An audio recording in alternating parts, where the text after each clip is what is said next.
অধ্যায় 12 এ দেওয়া আছে, অর্থাৎ প্রথম পর্ব দেওয়া আছে অধ্যায় 12 এর গড় এর সমস্যা বলি। এভারেজ, গড় মানে এভারেজে দেওয়া আছে। এখানে সূত্র দেওয়া আছে, আমরা সূত্র দেখবো না, আমরা ডাইরেক্ট অঙ্ক দেখবো।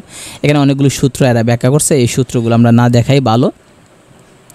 যেগুলো বিভিন্ন পরীক্ষায় আসছে সেগুলো আমরা দেখি, বোর্ডে আসছে, বিভিন্ন সালে আসছে যেগুলো, এগুলো আমরা যদি খেয়াল করে দেখি তাহলে ভালো হয় কি।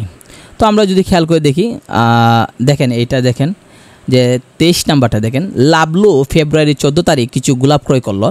তার ক্রয় করা প্রতিটি গোলাপের দাম ছিল 16 টাকা এবং প্রতিটি সাদা গোলাপের দাম ছিল 13 টাকা। যদি সে সাদা এবং লাল গোলাপ কিনতে মোট 293 টাকা খরচ করে থাকে, তবে সে কতটি গোলাপ কিনেছিল? তাহলে খেয়াল করে দেখেন যে প্রতিটা গোলাপের দাম ছিল 16 টাকা, আর সাদা গোলাপের দাম ছিল, লাল গোলাপের দাম ছিল 16 টাকা, আর সাদা গোলাপ ছিল 13 টাকা। তাহলে দুইটা গোলাপ কিনছে কত টাকা দা? 13 যোগ 16 29 টাকা দা সে গোলাপ কিনছে। তাহলে দুইটা গোলাপের দাম যদি 29 টাকা হয়, তাহলে গড় কত? গড় হচ্ছে কি আপনার মোট যোগ করে যতটা জিনিস অত দ্বারা ভাগ, যেহেতু দুইটা গোলাপ তাই 2 দ্বারা ভাগ করলে দেখা গেল হচ্ছে 14.5 টাকা এটা। এখন তাহলে একটা গোলাপে গড় দাম কিন্তু 14.5 টাকা। এখন বলতেছে সে কিন্তু 293 টাকা খরচ করছে। তাহলে আমরা 293 যদি আমরা 293 টাকার যদি একটা গোলাপের গড় দাম যেটা 14.5, এটা দ্বারা যদি আমরা ভাগ করি তাহলে আমরা মোট গোলাপ পেয়ে যাব যে 20টা। তাহলে মোট গোলাপ হচ্ছে কি আপনি 20টা হচ্ছে। তো একইভাবে এখানে দেখেন যে 5, 11, 13, 7, 8 এবং 10 সংখ্যাগুলো গড় নির্ণয় করো। তো গড় নির্ণয় করার নিয়ম হচ্ছে কি, যতগুলো সংখ্যা আছে সবগুলো সংখ্যা যোগ করবেন আর গণবেন সংখ্যা বা বস্তু বা ব্যক্তি কয়টা আছে। এখানে দেখেন 1, 2, 3, 4, 5, 6টা আছে, তাই 6 দ্বারা ভাগ। অর্থাৎ যতগুলো বস্তু ব্যক্তি বা সংখ্যা যেটাই থাকুক সংখ্যাগুলো যোগ করে কয়টা সংখ্যা, যতটা সংখ্যা অত দ্বারা ভাগ দিয়ে দেব। তাহলে ভাগ দিয়ে দেখলাম যে আমরা 9 পাইলাম, তাহলে গড় হচ্ছে গিয়ে 9। এভাবে আমাদের করতে হবে। এখানে দেখেন 26 নম্বর দেশে 100 জন শিক্ষার্থীর পরিসংখ্যানে গড় নম্বর 70। এদের মধ্যে 60 জন ছাত্রীর গড় নম্বর 75 হলে ছাত্রের গড় নম্বর কত? তাহলে খেয়াল করে দেখেন 100 জন ছাত্রছাত্রী, এর গড় নম্বর হচ্ছে 70। তো গড় থেকে মোটে আনবো, তাহলে গড় নাম্বারকে যদি আমরা ওই যে মোট সংখ্যা যে 100 জন 100 দ্বারা যদি আমরা গুণ করি তাহলে 7000 পাইলাম। এই 7000 হচ্ছে মোট ছাত্রছাত্রী।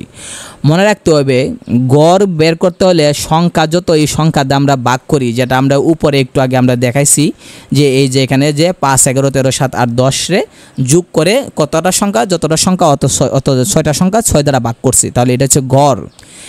আর মোট যদি আনতে চাই তাহলে আবার উল্টা হবে, গড় রে যদি ওই যে মোট যতটা সংখ্যা আছে অত সংখ্যা দ্বারা গুণ করেন তাহলে নর্মাল সংখ্যা আইবে মোট। তাহলে আমরা শিখলাম গড় বের করতে হলে যতটা সংখ্যা অত দ্বারা ভাগকরণ লাগে গড় বের করতে গেলে, আর মোট বার করতে গেলে হচ্ছে গিয়ে গড়টাকে যতটা সংখ্যা অত সংখ্যা দ্বারা গুণ করতে হবে। গড় হচ্ছে ভাগ আর মোট হচ্ছে গুণ। তাহলে 100 জন শিক্ষার্থীর গড় নম্বর হচ্ছে 70। তাহলে গড় যেহেতু 70, তাহলে মোট সংখ্যা হচ্ছে 100 জন। 100 দ্বারা যদি 70 আমরা গুণ করি, গড়ে যদি গুণ করি তাহলে মোট বাড়িব 7000 জন। তাহলে এখন বলছে যে এদের মধ্যে 60 জন ছাত্রীর গড় নম্বর হচ্ছে 75। তাহলে 60 জনের যদি গড় নম্বর হয় 75 হয়, তাহলে মোট নাম্বার কত? গড়ে যদি 60 দ্বারা গুণ করি তাহলে মোট নাম্বার আমরা পেয়ে যাব। তাহলে ছাত্রীদের মোট নাম্বার হচ্ছে আপনার যে এই 4500। তাহলে ছাত্রছাত্রীদের মোট নাম্বার ছিল কিন্তু আমরা উপরে বার করছি 7000, আর এখন আমরা মানে এখানে এসে 7000 হচ্ছে আপনার মোট নাম্বার হচ্ছে ছাত্রছাত্রী সবাই, আর এখানে আমরা ছাত্রীদের মোট নাম্বার পাইলাম 4500।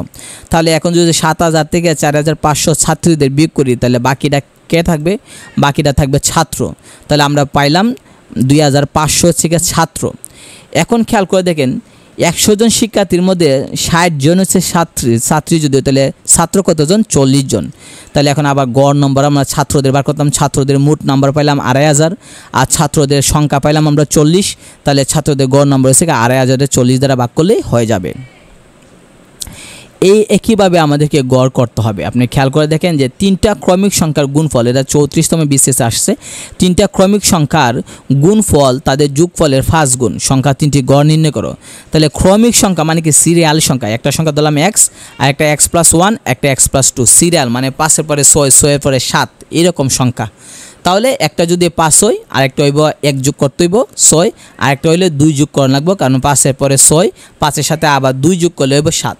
তাহলে একটা সংখ্যা দিলাম x, একটা সংখ্যা দিলাম x1, একটা হলো x2, এই তিনটা সংখ্যা আমরা গুণ করছি, বলছে তিনটা সংখ্যার গুণফল গুণ করছি সমান সমান বলছে তাদের যোগফলে 5 গুণ, তাদেরকে আমরা যোগ করছি, তিনটা সংখ্যা যোগ করে সামনে 5 গুণ করছি, করার পর এখান থেকে আমরা x এর মান বের করছি, x এর মান দেখলাম যে একটা হচ্ছে 3 আর একটা হচ্ছে -5, তো মাইনাসটা গ্রহণযোগ্য না, সেটা আমরা বাদ দিয়ে দেব। তো তাহলে x এর মান 3 পাইলাম। এখন বলছে তিনটির গড় নির্ণয় করতাম, তাহলে গড় নির্ণয় করে নিয়ে হচ্ছে সংখ্যা তিনটার আমরা কি করব, যোগ করব, তাই উপরে তিনটা সংখ্যার আমরা যোগ করছি, আর সংখ্যা যেহেতু তিনটা তাই 3 দ্বারা ভাগ করতে হবে, যতটা সংখ্যা অতটা ভাগ করলে গড় হয়, তাহলে এখানে যোগ করলে 3x + 3, x এর মান তো আমরা 3 পাইছি, তাহলে আমরা যদি খেয়াল করে দেখি, যে খেয়াল করে দেখেন এখান থেকে এরা কী করছে, যে 3x + 3 থেকে 3 কমন নিছে, কমন নিয়ে উপরে 3 আর নিচে 3টা কাটাকাটি করছে, অর্থাৎ এখান থেকে আমরা যদি এইভাবে দেয়া 3 যদি আমরা কমন নেই, তাহলে এই 3 আর নিচে 3 কাটা গেলে এখানে থাকবে শুধু x + 1, তাহলে আমরা x + 1 থাকলে x এর মান তো আমরা পাইলাম এখানে 3 পাইলাম, -5 তো গ্রহণযোগ্য না, তাহলে 3 + 1 হলো 4, এভাবে আমাদেরকে করতে হবে। একইভাবে 30 নাম্বারটা দেখেন, অমি ও তার 2 যমজ ভাইয়ের বয়সের গড় হলো 9 বছর। যমজ ভাইদের মানে গড় বয়স হচ্ছে 7 বছর হলে অমির বয়স কত?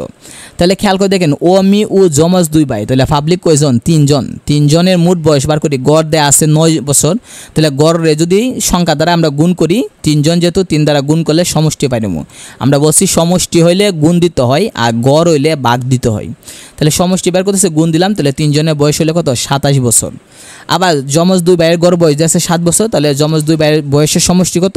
7 এর সাথে 2 গুণ করব, কারণ পাবলিক হচ্ছে এখানে 2 জন, কারণ 2 ভাই, তাহলে 14, তাহলে দেখা গেলো 3 জনের বয়স হচ্ছে 27 মোট, আর 2 জনের পাইলাম আমরা 14। এখন যদি বিয়োগ করি, তাহলে বিয়োগ করলে তো দেখা যাবে এটা অমির বয়স হবে, কারণ যমজ ভাই হচ্ছে 14 আর এখানে 27 মধ্যে আছে আপনার যমজ ভাই আর অমি, তাহলে বিয়োগ করলে দেখা গেল অমির বয়স হচ্ছে 13 বছর।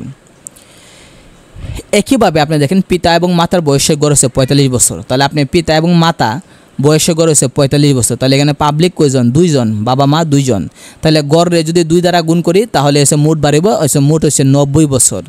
আবার বলছে পিতা মাতা ও এক পুত্রের বয়স হচ্ছে 36 বছর, তাহলে এখানে কিন্তু 3 জন পাবলিক, তাহলে 3 দ্বারা যদি 36কে গুণ করি তাহলে আমরা মোট পাবো 108, তাহলে 108 থেকে 90 যদি বিয়োগ করি তাহলে পুত্রের বয়স পাবো, কেন 90 এর মধ্যে আছে পিতা এবং মাতা আর 108 এর মধ্যে আছে পিতা মাতা এবং পুত্র, বিয়োগ করলে পিতা মাতা কাটতে যাবো, শুধু পুত্রে থাকবো, তাহলে পুত্রের বয়স আপনি পাইলেন 18 বছর। এভাবে আপনি করতে পারেন,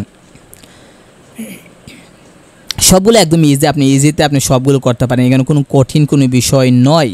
আপনি দেখেন 28 নম্বরটা, প্রথম ও দ্বিতীয় সংখ্যা গড় দেওয়া আছে 25, আর প্রথম দ্বিতীয় তৃতীয় সংখ্যা গড় দেওয়া আছে 30, তাহলে প্রথম দ্বিতীয় তৃতীয় সংখ্যা যেহেতু এখানে 3টা সংখ্যা, 30-এ 3 দ্বারা গুণ করলে 90, আর প্রথম আর দ্বিতীয় আসলো 2টা সংখ্যা 25 দ্বারা গুণ করলে হয়েছে 50। এখন যদি বিয়োগ করি তাহলে প্রথম দ্বিতীয় কাটতে গিয়ে তৃতীয় থাকবো, তৃতীয় সংখ্যা 40। একইভাবে আপনি যদি খেয়াল করে দেখেন এখানে 32 নম্বরটা দেখেন, 6টি কাঠির গড় দৈর্ঘ্য দেওয়া আছে 44.2, 5টির গড় দৈর্ঘ্য দেওয়া আছে অত, 6 নম্বর কাঠি কত? তাহলে 6টা কাঠির মোট দৈর্ঘ্য কত? আমরা যদি গড়ে যদি 6 দ্বারা গুণ করি তাহলে মোট পাবো, আর 5টা কাঠির গড় দেওয়া আছে 46, 5 দ্বারা গুণ করলে আমরা 5টা কাঠির মোট পাবো। এখন যদি বিয়োগ করি তাহলে তো আমরা 6 নম্বর কাঠিটা পাবো, কারণ 6টি কাঠির মধ্যে 1 থেকে 6টা আছে, 5টা কাঠির মধ্যে 1 থেকে 5 আছে, তাহলে 6 নম্বর কাঠিটা তো আমরা বিয়োগ করলেই পাবো, 5টা কাটা যাবে, একটা থাকবে। তো এইভাবে আমরা যদি করি তাহলে সহজে আমরা অঙ্কগুলো করতে পারবো। আপনি খেয়াল করে দেখেন, রহিম এবং করিমের বয়সের গড় 35, তাহলে রহিম এবং করিমের বয়সের গড় যদি 35 হয়, পাবলিক এখানে 2 জন, তাই 2 দ্বারা গুণ করলে হবে 70 বছর। রহিম ও হামজার বয়সের গড় হচ্ছে 20 বছর, তাহলে রহিম ও হামজা বয়সের গড় 20, এখানেও পাবলিক 2 জন, তাই আমরা লিখলাম 20 গুণ 2, তাহলে পাইলাম কত? 40 বছর। তাহলে হামজার বয়স বলছে 11 বছর, তাহলে হামজা কই আছে দেখেন, রহিম ও হামজা যারা 40 পাইছে এখানে, তাহলে হামজার বয়স যদি 11 হয়, তাহলে এই যে 40 বছরের মধ্যে রহিম আর হামজা আছে, হামজার বয়সটা যদি বিয়োগ করে দিই তাহলে রহিমের বয়স পাবো আমরা 29 বছর, তাহলে আমরা রহিমে পাইলাম 29 বছর, কিন্তু চাইছে করিমের বয়স। তাহলে আবার খেয়াল করে দেখেন 70 বছর বয়স যেটা, এটা আমাদের রহিম এবং করিম আছে, তাহলে 70 থেকে যদি রহিমের বয়স যে আমরা 29 পাইছি এটা যদি বিয়োগ করে দিই তাহলে তো করিমের বয়সটা আমরা পেয়ে যেতে পারি। এভাবে ইজিতে আমরা নির্ণয় করতে পারি। একইভাবে দেখেন আপনি সবগুলো একই নিয়ম, পিতা এবং পুত্রের বয়সের গড় 40, তাহলে পিতা আর পুত্র 2 জন পাবলিক, তাহলে তাহলে 40-এর সাথে 2 গুণ করলাম 80। আবার মাতা এবং পুত্রের বয়সের গড় 35 লিখলাম, মাতা এবং পুত্র এখানেও 2 জন, তাই 2 গুণ করলাম 70 বছর। এখন যদি মাতার বয়স দেওয়া আছে আপনার 50 বছর দেওয়া আছে, ঠিক আছে, তাহলে এই যে 70 বছরটা যেটা শুধু অনলি 70 বছরটা যেটা এটা আপনি খেয়াল করেন, শুধু 70 বছর যেটা, এটা 70 বছরের মধ্যে কে আছে, মাতা আছে আর পুত্র আছে। তা মাতার বয়স হচ্ছে 50, 70 থেকে যদি আমরা 50 বিয়োগ করি তাহলে যে এই 20 বছরটা, এই 20 বছরটা কার, পুত্রের বয়স। তাহলে উপরে আমাদের কিন্তু পুত্রের বয়স চাইছে না, বলছে পিতার বয়স। তাহলে উপরে যে 80 আছে, 80টা কার, পিতা এবং পুত্র। তাহলে 80 থেকে যদি পুত্রের 20 বছর বিয়োগ করে দেয় তাহলে পিতারটা থাকবে 60 বছর। এভাবে আমরা বের করতে পারি। সবগুলো অঙ্ক দেখেন আপনি এভাবে, সবগুলো এখানে যতগুলো আছে এগুলো আমরা এভাবে বার করলে সহজে বের করতে পারি। দেখেন এটাও এভাবে, এটাই করছে। 3 ভাইয়ের বয়সের গড় 16, তাহলে আমরা যদি 16-রে 3 দ্বারা গুণ করি তাহলে সেটা হবে আপনার মোট বয়স। তাদের বাবা সহ 4 জনের বয়স হচ্ছে 25, তাহলে 25-রে 4 দ্বারা গুণ করলাম, তাহলে গুণ করলে হবে 100, আর 3 দ্বারা গুণ করলে 16-এর 48, বিয়োগ করলে তো বাবার বয়স বাড়িব। কেন? কারণ এই যে এখানে যে প্রথমটা যে 25 গুণ 4, এটার মধ্যে হচ্ছে আপনার 4 জনের বয়স, বাবা আর 3 ভাই। আর এই যে 16 গুণ 3, এটার মধ্যে হচ্ছে 3 ভাইয়ের বয়স, তাহলে বিয়োগ করলে 3 ভাই কাটা যাবে, কারণ এটার মধ্যে 3 ভাই আছে, এটার মধ্যেও 3 ভাই আছে, কাটাকাটি গিয়ে বাবাটা থাকবে। দেখেন সবগুলো এই নিয়মে, আমি যতগুলো দেখাইতেছি সবগুলো একই নিয়মে, বারবার একই নিয়ম দেখাইতে দেখাইতে মানুষ ক্লান্ত হয়ে যাবে, কারণ সবগুলো একই নিয়মে। আপনি দেখেন যে কোনো অঙ্ক, দেখেন যে কোনো অঙ্ক একই নিয়ম আপনি দেখেন। প্রথম ও দ্বিতীয় সংখ্যার গড় 25, তাহলে প্রথম ও দ্বিতীয় সংখ্যার গড় হলে এদের সমষ্টি কত, যেহেতু 2টা সংখ্যা তাহলে 2 দ্বারা গুণ। আবার প্রথম, দ্বিতীয় এবং তৃতীয় সংখ্যার গড় হচ্ছে 30, তাহলে 3টা সংখ্যা যেহেতু, তাহলে 3 দ্বারা গুণ করলাম হলো 90। তাহলে এখন যদি আমরা বিয়োগ করি তাহলে হয়তো তৃতীয়টা বাড়বে। কেন? 90-এর মধ্যে আছে 1, 2, 3, আর 50-এর মধ্যে আছে 1 এবং 2, তাহলে বিয়োগ করলে 1, 2, 1, 2 কাটা যাবে, 3 নাম্বার সংখ্যাটা বের হবে। তাহলে এইভাবে করলে দেখবেন এখানে যতগুলো আছে সবগুলো এই নিয়মেই বের হবে, সবগুলো, এখানে কোনোগুলো অঙ্ক বাদ নাই যে আপনি এই নিয়মে বাইর হতো না। দেখেন এটা 20তম বিশেষ আছে যে x এবং y এর মানের গড় হচ্ছে 9, z সমান সমান হচ্ছে 12, তাহলে x, y, z এর মানের গড় নির্ণয় করতেন। তাহলে আপনি খেয়াল করে দেন x ও y এর মানের গড় হচ্ছে 9, তাহলে x, y যেহেতু 2টা, তাহলে 9-রে 2 দ্বারা গুণ করলাম, গুণ করলে হইবা 18, এটা হইলো মোট। আর জেড একলা হচ্ছে 12, যোগ করে দিলাম 12, তাহলে 18 যোগ 12 মোট হচ্ছে 30, তাহলে এক্স, ওয়াই, জেড এই 3টার মোট বের করলাম। আবার আপনি 9-এর সাথে 12 যোগ দিলেন না, কেন এটা হচ্ছে 12 হচ্ছে মোট আর 9 হচ্ছে গড়, তাই 9 যেহেতু গড়, এক্স এবং ওয়াই এর গড়, তাহলে 2 দ্বারা গুণ করলে হবে 18 এবং মোট 18 হইলে আর 12 আছে জেড, তাহলে 18 আর 12 যোগ করলে হচ্ছে 30, তাহলে এক্স, ওয়াই, জেড এই 3টার মোট হচ্ছে 30। এখন বলছে গড় নির্ণয় করো, তাহলে 30টা যদি 3 দ্বারা ভাগ করি, কারণ 3টা সংখ্যা এক্স, ওয়াই, জেড, 3টা 3 দ্বারা ভাগ করলে তো গড় হইলো 10। তো এগুলো কি কঠিন না, এগুলো আপনারা ইজিতে পারবেন, সবগুলো এখানে যেগুলো আছে ইজিতে পারবেন, এগুলো সবগুলো একই নিয়মে, মানে সূত্র কোনো ভিন্ন নিয়ম না যে ভিন্ন নিয়মে। আপনি দেখেন এটা মানে এখন এরা কী করছে, নিচের দিকে অঙ্কগুলো এরা শর্টকাট করে ফেলছে, কারণ প্রথম দিকে তো এরা মানে বড় করে বিশ্লেষণ করে বুঝাইছে, আর এখন দেখা যায় মানে এরা কী করছে একটু মানে ছোটোখাটোভাবে করে দিছে। আচ্ছা আমরা 76 নম্বরটা আগে দেখি। বলছে প্রথম ও দ্বিতীয় সংখ্যা গড় হচ্ছে 25, এটা আমরা বুঝাইছি।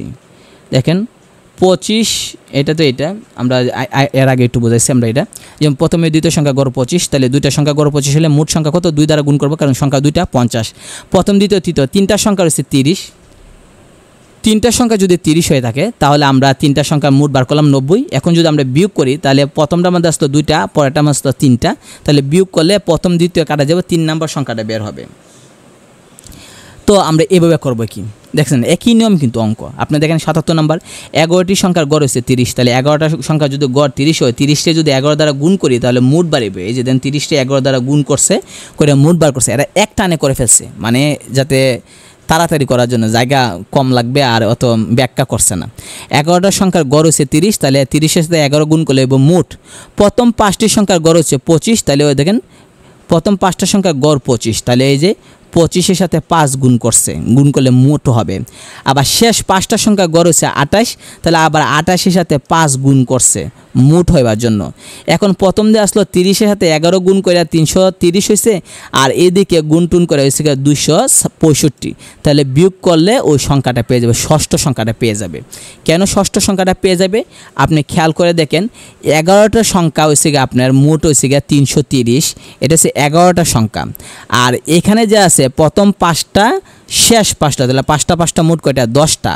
তাহলে বলতেছে তাহলে ষষ্ঠ সংখ্যাটা কত, তাহলে প্রথম 5টা হইলে 1 থেকে 5, আর শেষ 5টা যদি হয় তাহলে হবে আপনার 7 থেকে মানে 11, 7, 8, 9, 10, 11, 5টা, তাহলে মাইজ বরাবর থাকে ষষ্ঠটা। তাহলে ওইখানে এখানে যে 330 যে 11টা সংখ্যার, এটা হচ্ছে আপনার 11 সংখ্যার, আর এদিকে হচ্ছে আপনার 10 সংখ্যার, তাহলে বিয়োগ করলে মাঝখানে যে ষষ্ঠটা আছে এটা বের হবে। তো সবগুলো আপনি এখানে যেগুলো আছে সবগুলো একই নিয়মে হবে, কোনোগুলো ভিন্ন কোনো নিয়ম নাই। সব গড় যেগুলো আছে নর্মালি গড়, আমরা যেন গড়ের অঙ্ক যেভাবে করছি সেইভাবে এখানে দেওয়া আছে। আপনি দেখেন পরীক্ষা ক এর প্রাপ্ত নম্বর হচ্ছে 70, 85, 75। চতুর্থ পরীক্ষায় তাকে কত নম্বর পেতে হবে, মানে বলতেছে যে চতুর্থ পরীক্ষায় তাকে কত নম্বর পেতে হবে যেন তার গড় প্রাপ্ত নম্বর 80 হয়। তাহলে খেয়াল করে দেখেন ক এর প্রথম 3টি পরীক্ষার সমষ্টি কত, দেখেন 70, 85, 75 যোগ করলে 230। তাহলে ক এর 4টা পরীক্ষার সমষ্টি কত হবে, আপনি খেয়াল করে দেখেন যে বলতেছে যে চতুর্থ পরীক্ষা তাকে কত নম্বর পেলে তার গড় নম্বর হবে 80। তাহলে খেয়াল করে দেখেন আমরা প্রথম যে 3টা পরীক্ষা হয়েছে 70 পাইছে, একটা 85, একটা 75, 3টার মোট নাম্বার হয়েছে 230। আর বলছে 4টা পরীক্ষার মানে 4টা সাবজেক্টের গড় নাম্বার হচ্ছে 80। তাহলে 80 যেহেতু গড় নাম্বার, 80-রে যদি 4 দ্বারা গুণ করি 4টা বিষয়, তাহলে 4 দ্বারা গুণ করলে গড়রে 4 দ্বারা গুণ করলে কী হইব, সমষ্টি পাবো আমরা। তাহলে 4টার সমষ্টি হচ্ছে কি আপনার 320। তাহলে 3টার সমষ্টি পাইছি 230, আর 4টার সমষ্টি পাইছি 320। এখন বিয়োগ করলে দেখা যায় পার্থক্য কত, 90। তার মানে বোঝা গেল যে 4 নাম্বারটা আমাদের 90 পেতে হবে। এইভাবে অঙ্ক দেওয়া আছে সবগুলো। এখানে দেখেন এটা দেওয়া আছে যে আপনি যদি খেয়াল করে দেখেন যে 2/1, 6/5, 4/3, 12/5, এই যে 1, 2, 3, 4, 4টা সংখ্যা মানে ভগ্নাংশ দেওয়া আছে। বলছে এর গড় নির্ণয় করো। তাহলে আমরা কি করব, এর গড় নির্ণয় করার নিয়ম হচ্ছে কি আপনি এই সংখ্যাগুলো আপনি যোগ করেন। যোগ করার পরে আমরা পাইলাম, যোগ করছি প্রথমে কত পাইলাম, এই 2/5। এখন এই যে 2/5 যেটা আছে এটাকে আমরা কত দ্বারা ভাগ করব, 4 দ্বারা ভাগ করব, 1, 2, 3, 4। কারণ আমরা জানি গড় নির্ণয় করার নিয়ম কি, গড় নির্ণয় করার নিয়ম হচ্ছে সংখ্যাগুলোর যোগ করব।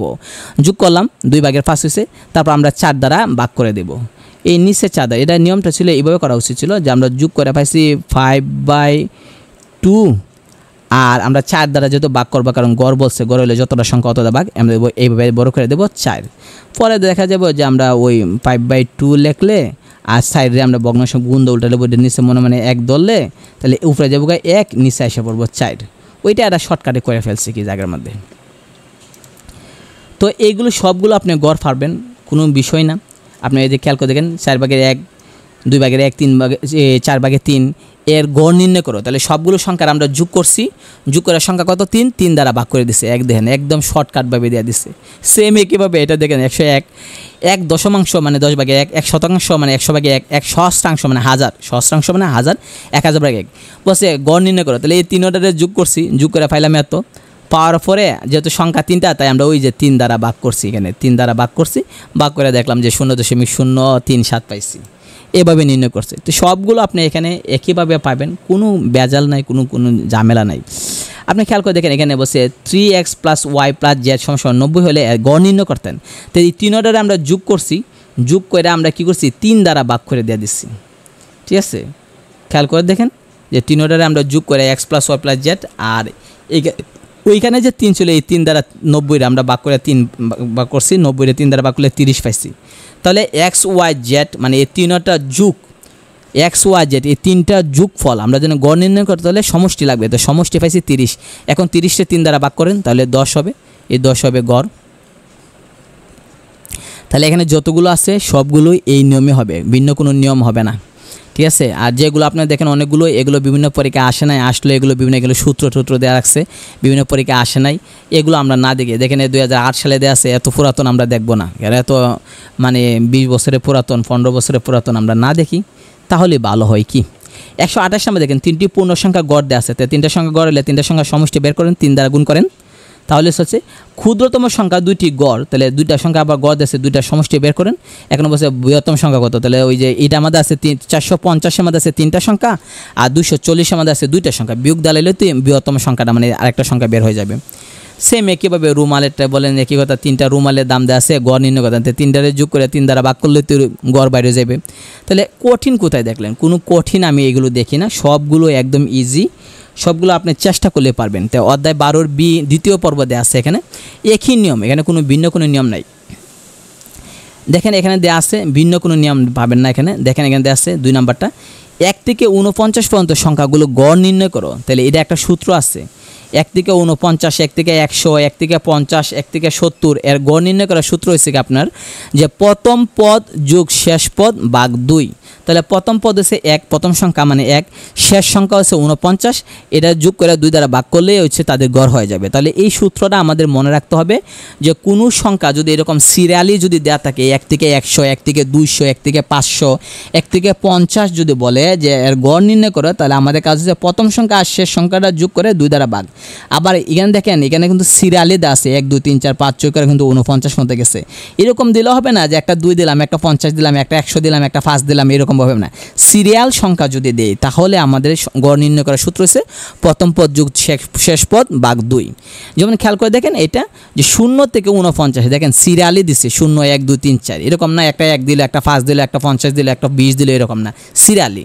তাহলে আমাদের নিয়ম হচ্ছে কি প্রথম পদ 0, শেষ পদ হচ্ছে 49 ভাগ 2 দিলে আমাদের গড় বের হয়ে যাবে।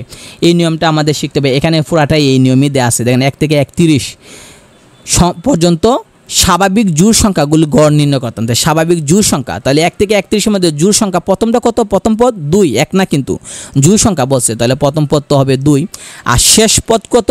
শেষ পদ কিন্তু 31 না, 31 তো বিজোড় হয়ে যাবে, বলছে জোড়, তাহলে হবে কত? 30। তাহলে প্রথম পদ শেষ পদ 2 দ্বারা ভাগ করলে হয়ে যাবে। খেয়াল করে দেখেন এই যে 1 থেকে 11 পর্যন্ত গড় নির্ণয় করেন, তাহলে প্রথম পদ আর শেষ পদ 2টা যোগ করে 2 দ্বারা ভাগ দিয়ে দিচ্ছে। এখানে সবগুলো এই নিয়মে হবে, কোনো ব্যতিক্রম এগুলো আসে না পরীক্ষাতে, তাই এরা এগুলো দিয়ে দিচ্ছে এমনি, মানে এগুলো সূত্র যেগুলো এগুলো আসে না, এরা নিজেরা সূত্র প্রমাণ করছে। তো অধ্যায় 12 সি যদি দেখি তৃতীয় পর্ব যেটা দেখি, এটাও দেওয়া আছে। গড় থেকে তেমন আর বেশি নাই, আমরা যদি খেয়াল করে দেখি এখানে তেমন নাই। যেগুলো আসছে এগুলো এরা সূত্র প্রমাণ করছে, সূত্র 1 সূত্র 2 দেওয়া দিছে। যেগুলো সূত্র ছাড়া আমরা এগুলো দেখি, যেমন দেখেন এটা 28তম আসছে, এক ব্যক্তি সাঁতার কেটে স্রোতের প্রতিকূলে 1 মিটার প্রতি ঘন্টায় যায়, পার ঘন্টায় বেগে 4 মিটার যায়, আর অনুকূলে 4 মিটার যায় প্রতি ঘন্টায়। তাহলে তার গড় গতিবেগ কত? তাহলে 1 মিটার যায় স্রোতের প্রতিকূলে, 1 মিটার যায় 1 ঘন্টায়, তাহলে 4 মিটার যাবে কত? 4 ঘন্টায়, সহজ হিসাব। আর অনুকূলে 4 মিটার যায় 1 ঘন্টায়, তাহলে আমরা মোট দূরত্ব কত পাইলাম? মোট দূরত্ব আপনি খেয়াল করে দেখেন যে আমরা পাইলাম যে 4 + 4, কারণ 4 মিটার গেল 4 ঘন্টায়, আর এখানে 4 মিটার গেলে 1 ঘন্টায়, তাহলে মোট দূরত্ব হচ্ছে 4 মিটার 4 মিটার 8 মিটার। আর সময় হচ্ছে এখানে গেছে আপনার 4 মিটার যায় 4 ঘন্টা, আর 4 মিটার যায় 1 ঘন্টায়, মোট হচ্ছে 5 ঘন্টা। তাহলে মোট দূরত্বরে মোট সময় দ্বারা ভাগ করলে আমরা গতিবেগ মানে গতিবেগ যেটা এটা আমরা পেয়ে যাব। তো এইভাবে দেওয়া আছে অঙ্কগুলো, এখানে যেগুলো দেওয়া আছে সবগুলো অঙ্ক এইভাবে এখানে আছে। এগুলো বিভিন্ন পরীক্ষা আসে নাই, তাই আমি ব্যাখ্যা করতেছি না। যেগুলো পরীক্ষা আসছে সেগুলো আমরা ব্যাখ্যা করব, যেগুলো আসে না সেগুলো না করি। তো দেখেন একজন মাঝি স্রোতের অনুকূলে 2 ঘন্টায় যায় 5 মাইল, আর 4 ঘন্টায় প্রাথমিক অবস্থায় ফিরে আসে, তার মোট ভ্রমণের প্রতি ঘন্টায় গড় গতিবেগ কত? তাহলে সহজ দূরত্ব আপনি খেয়াল করে দেখেন সে মোট কত ঘন্টা গেছে। দেখেন প্রথমে 2 ঘন্টা গেছে, আবার ফিরে আসছে 4 ঘন্টায়, তাহলে মোট হচ্ছে কত? 6 ঘন্টায়।